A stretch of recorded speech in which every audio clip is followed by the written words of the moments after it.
원주 코로나 발생 일주일 만에 확진자가 추가로 나오지 않았습니다. 보건당국은 행구동 아파트 주민들의 검사 결과와 추가 확인된 신천지 시설에 촉각을 곤두세우고 있습니다.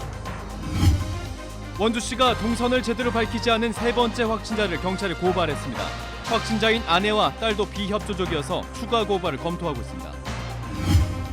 원주 코로나 발병이 지난달 16일 신천지 태장동 예배자를 중심으로 확산된 가운데 참석자 중 대구 거주자 40대 남성이 최초 전파자로 추정되고 있습니다. 코로나19 확산으로 외출을 자제하면서 상권이 직격탄을 맞고 있습니다. 개점 휴업 상태가 이어지자 아예 문을 닫은 가게도 적지 않습니다.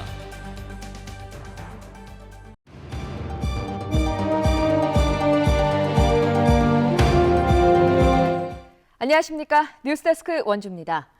오늘은 일주일 만에 원주에서 코로나19 신규 확진자가 나오지 않았습니다. 원주의 확진자는 어제와 같은 15명이고 자가 격리 중인 사람은 확진자 동선과 자가 격리 중인 사람이 확진자 동선이 추가되면서 182명으로 다소 늘었습니다. 당국은 본격화된 행구동 아파트 주민검사 결과와 신천지 숙소를 주시하고 있습니다. 권기만 기자가 보도합니다. 세 번째 확진자를 시작으로 모두 7명의 확진자가 발생한 원주시 행구동의 아파트. 특히 전파 가능성이 높은 헬스장을 중심으로 조사가 진행되고 있습니다. 우선 확진자와 같은 시간 헬스장에 있었던 15명은 자가 격리 조치됐고 지난달 16일부터 폐쇄 시점까지 헬스장을 이용한 주민 98명에 대한 조사도 진행 중입니다. 이번 주말에는 태장체육단지에 이동 선별진료소를 설치해 헬스장 이용 주민 등의 검체를 채취한다는 계획입니다. 무더기 환자가 나왔기 때문에 이 사람들하고 접촉한 사람이라든지 이런 거기에 동선 파악을 통해서 특히 아파트를 어떻게 차단시키느냐 여기다 초점을 둬야 되겠다. 원주 지역 주요 감염 경로로 지목된 2월 16일 신천지 예배 참석자 가운데 추가 감염자가 확인되지 않았고 어제 진행된 원주 지역 유학생들의 검체 조사에서도 다행히 모두 음성 판정이 나왔습니다. 도내 확진자 가운데 3명이 퇴원한 가운데 오늘 추가로 4명이 퇴원을 위한 검사에 들어갔습니다. 하지만 신천지 신도들이 집단으로 생활하는 숙소와 모임방 등이 새로 확인되면서 새로운 전파 경로가 나타날 가능성은 남아 있습니다. MBC 뉴스 권기환입니다. 원주시가 세 번째 확진자를 경찰에 고발했습니다. 역학조사 과정에서 동선을 고의로 누락했다는 건데요. 이 확진자의 아내와 딸도 마찬가지여서 추가 고발의 가능성도 있습니다. 이병선 기자입니다. 원주시와 원주시 노동조합이 세 번째 확진자를 감염병 예방 및 관리에 관한 법률 위반으로 고발했습니다. 역학조사 과정에 비협조적인 데다 밀접 접촉자가 나왔던 동선을 일부러 밝히지 않아 뒤늦게 확진자가 나오는 등 피해가 발생했기 때문입니다. 성실하게 역학조사만 임해 주셨으면 제3의 제4의 확진자들을 사전에 막을 수도 있음에도 불구하고 본인들의 개인적인 사생활이라고 해서 그거에 대한 정확한 설명을 해주시지 않았기 때문에 세 번째 확진자는 11번부터 13번까지 확진자가 더 나온 뒤에야 우산동과 봉산동 행정복지센터에 다녀갔다는 등 자신의 동선을 추가로 진술했습니다. 게다가 확진자가 된 아내와 딸도 조사에 비협조적입니다.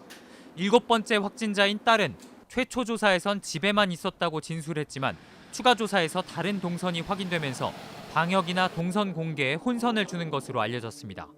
원주시는 사실상 조사 방해에 해당된다며 동선 고의 누락이 반복되면 가족 2명도 고발할 수 있다고 경고했습니다. MBC 뉴스 이병선입니다. 원주에선 며칠 사이에 확진자 15명이 나오면서 지역 상권이 직격탄을 맞고 있습니다. 북적이던 음식점은 텅 비었고 상인들은 당장의 임대료와 인건비를 걱정하고 있습니다. 정다혜 기자가 취재했습니다. 어젯밤 원주시 단계동의 번화가입니다. 평소 같으면 사람들로 북적일 시간이지만 거리는 한산하다 못해 적막하기까지 합니다. 코로나19가 원주에 급속히 확산되면서 뜸하던 발길마저 뚝 끊긴 겁니다. 손님이 없자 장사를 포기하고 아예 문을 닫은 가게도 적지 않습니다. 그나마 영업 중인 식당들도 텅 빈 채 주인만 가게를 지키고 있습니다. 손님도 밖에 안 다니고요. 배달도 이제 손님이 안 다니니까 이제 배달은 좀 많을 줄 알았는데 배달도 많이 줄고 두세 팀 정도? 다른 음식점도 썰렁하긴 마찬가지. 개점 휴업 상태가 계속되자 아르바이트생을 정리한 식당도 있습니다.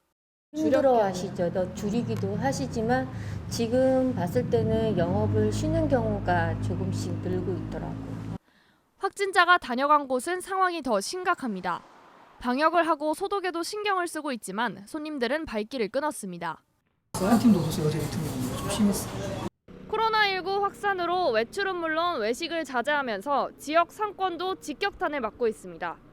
상인들은 매출 하락에 가게 임대료 등의 자금 압박을 받으면서 이자가 저렴한 코로나 대출에 기대를 걸고 있지만 수요 폭증으로 이른 아침부터 줄을 서도 상담조차 받기 힘듭니다. 8시 20분에 왔는데요. 다 끝났대요, 지금 이거. 그러니 월요일 날 와야 되고. 지금 소상공인들은 하루가 시급한데 월세는 따박따박 나가야 되죠. 그러니까 다 힘들 거야 아마. 코로나 대출을 신청하더라도 언제 대출을 받을 수 있을지 알 수도 없어 당장 임대료와 인건비를 걱정해야 하는 상인들은 막막하기만 합니다. MBC 뉴스 정다혜입니다. 원주의 코로나19는 16일 신천지 태장동 예배를 통해서 퍼져나갔다는 게 원주시의 판단입니다. 원주시는 최초 감염원으로 원주와 대구를 오가면서 신천지 예배에 참석한 40대 남성을 주목하고 있습니다. 보도에 조성식 기자입니다. 지난달 16일 원주 신천지 태장동 예배에 참석한 신도는 모두 345명입니다. 이 가운데 7명의 확진자가 발생했고 337명이 음성으로 판정됐습니다. 그런데 전체 인원에서 1명이 남는 상황. 이는 40대 남성 신도로 주소는 원주에 있지만 실제 대구에 거주하고 대구의 코로나19 통계에도 잡혀 있습니다. 이 남성은 지난달 16일 원주 태장동 예배에 참석한 뒤 대구로 건너갔고 27일에 코로나19 확진 판정을 받았습니다. 원주에서 첫 번째 확진자가 나온 시점과 같습니다. 16일 예배를 주요 감염 경로로 보고 있는 원주시는 이 남성이 지역 내 최초 전파자가 아닌가 주목하고 있습니다. 이 남성은 또 지난달 21일에 대구에서 확진자와 접촉한 것이 확인돼 평소에도 신도들 간의 교류가 있었다는 추측도 가능한 상황입니다. 원주 지역 첫 번째 확진자도 대구를 방문한 적이 있지만 잠복기를 훌쩍 지나 증상이 나타난 것을 보면 전파자는 아닐 것이란 판단이 지배적입니다. 이분이 2월 16일 날 예배를 같이 보셨기 때문에 그 전에 대구에서 뭔가 접촉이 돼서 오시지 않았을까 16일에 그래서 전파가 되지 않았나 이렇게 의심은 되는데 원주시는 대구와 원주를 오간 이 남성이 원주에 가족이 있는지 또 추가 접촉 사례가 있는지 조사하고 있습니다. 정확한 감염 진원지가 확인되면 지역 내 확산을 신속히 차단하는 데 중요한 단서가 될 수 있습니다. MBC 뉴스 조성식입니다.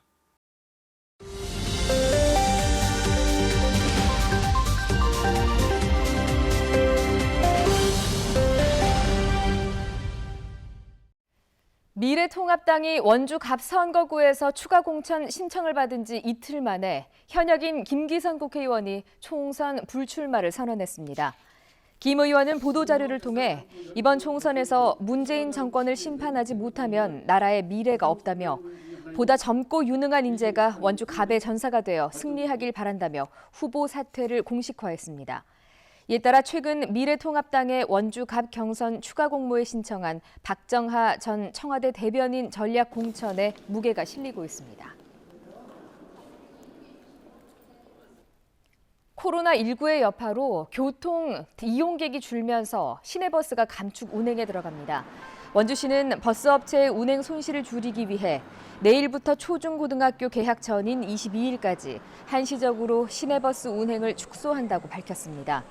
시민들의 불편을 최소화하기 위해서 아침 출근 시간대는 현행 수준을 유지하고 승객이 분산되는 오후에 일부 노선을 줄인다는 계획입니다. 마스크 대란 속에 직접 면 마스크를 만들어서 어려운 이웃들에게 전달하는 선행이 잇따르고 있습니다.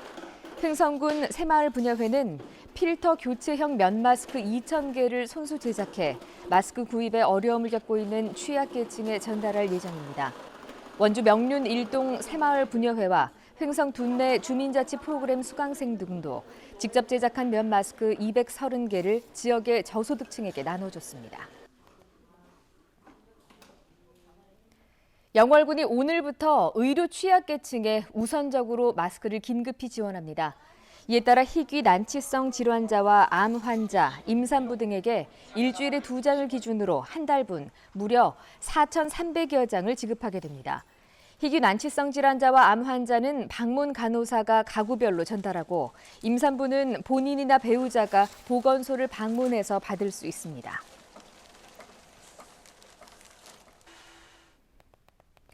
프로농구 원주 DB의 두 외국인 선수 칼렙 그린과 치나누 오쿠아누가 코로나19의 여파로 미국으로 돌아갔습니다. 구단 관계자는 두 선수가 KBL이 리그 중단을 결정한 지난 2일에 출국했고 리그 재개 시점에 맞춰서 팀에 합류할 예정이라고 밝혔습니다. 하지만 국내 코로나 상황이 더 나빠진다면 합류하지 않을 가능성도 있어서 새 외국인 선수 영입도 검토하고 있는 것으로 알려졌습니다. 원주 DB의 리그 재개 경기는 오는 29일 원주에서 치러질 예정입니다. 최근 SNS를 중심으로 확산되고 있는 코로나19 관련 가짜뉴스와 유언비어 유포에 시민들의 각별한 주의가 요구됩니다. 원주시는 시민들의 불안한 심리를 이용한 가짜뉴스와 유언비어가 무분별하게 확산되면서 지역사회의 혼란을 가중시키고 일부 사업자들의 경우 영업 손실을 보는 등 피해가 발생하고 있다고 설명했습니다. 가짜뉴스 등 허위 사실을 유포하면 공무집행 방해와 업무 방해 등이 성립돼 징역형까지 받을 수 있고 피해자들이 민사소송을 제기하면 거액의 손해배상 책임도 지게 될 수 있습니다. 상태가 위중한 대구 코로나19 확진 환자가 강원 도내병원으로 처음으로 이송됐습니다. 강원도는 충주의료원에서 치료를 받던 중 폐렴 증세를 보인 79살 대구 남성이 국립중앙의료원의 결정에 따라 상급병원인 원주 세브란스 기독병원으로 어제 이송됐다고 밝혔습니다. 뉴스데스크 원주를 마칩니다. 고맙습니다.